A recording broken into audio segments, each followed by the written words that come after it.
name is Linan. I'm a second-year conflict management concentrator. So just a quick question to start my presentation today. How many of you guys have heard about the Ukrainian crisis starting from 2014? Yeah. Yeah. So another question is, if there is an opportunity given to you, would you like to travel to Ukraine? Yes. Probably yes or no, but yeah. So when I told my friends and family that I went to Ukraine last summer for an internship, their first reaction was to say, "Are you crazy?" Probably yes.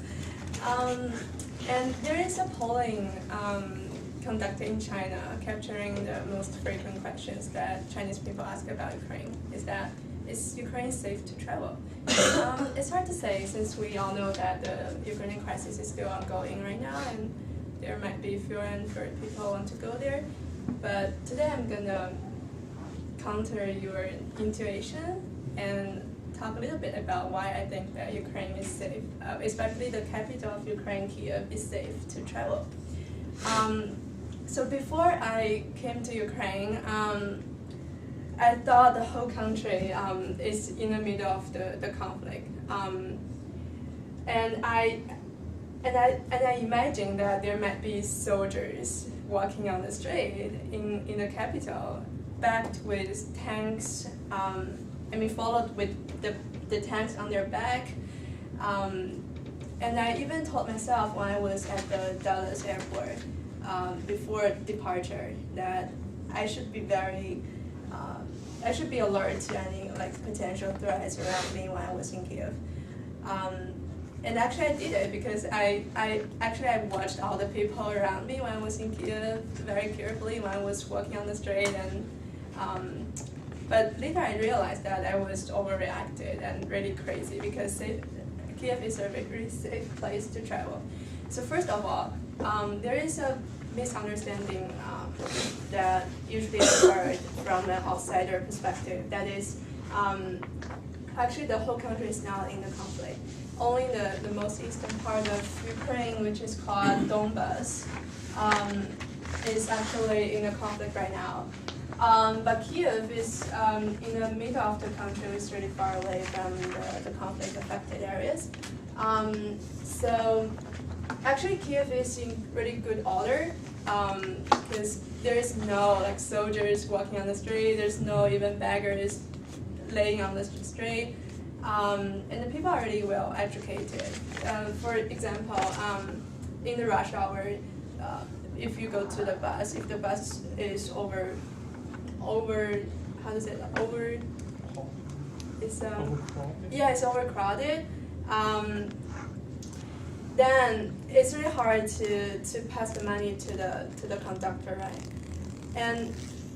But the people, other Ukrainian people, would automatically help you to pass the money to the conductor, and then pass the ticket back to you.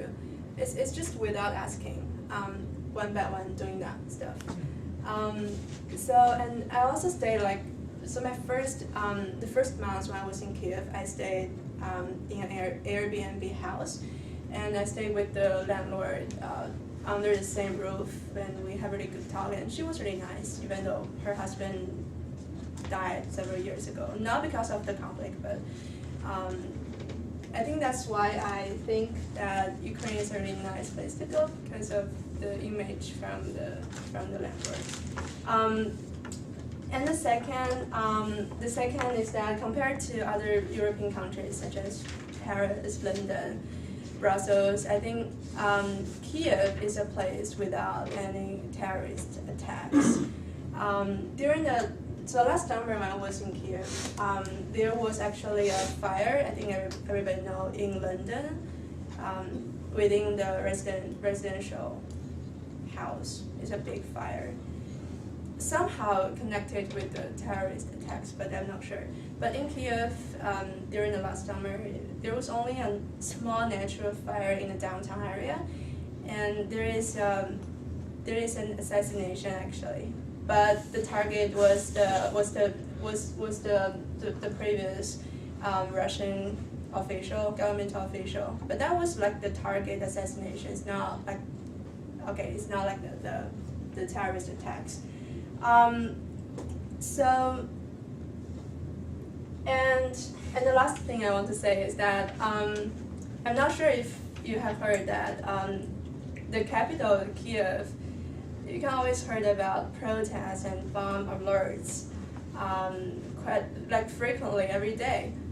But and when I was in Kiev, there were at least 2 protests in front of the UN office, just in front of me. But they were just peaceful protests, and there was actually no real bomb alerts. So so in conclusion, I think it's a very safe place to go. I mean the capital, now the eastern part of Ukraine. Yeah, and my previous boss told me that they would like to have like Chinese tourists going there, but so it's like an advertisement if you can see it. But I really like this city, so yeah, thanks.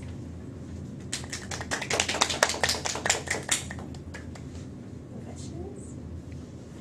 Yeah. So you suggest us to travel to Kiev. So would you mind give us some famous places to visit? Yeah.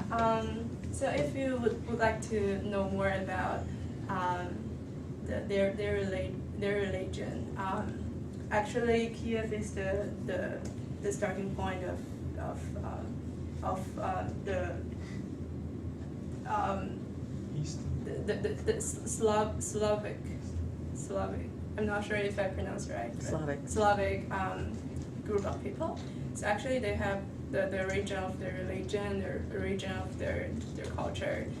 There are many churches around the city and museums that you can see like what is the life, what is the previous life like 20 years ago, like 200 years ago. So yeah.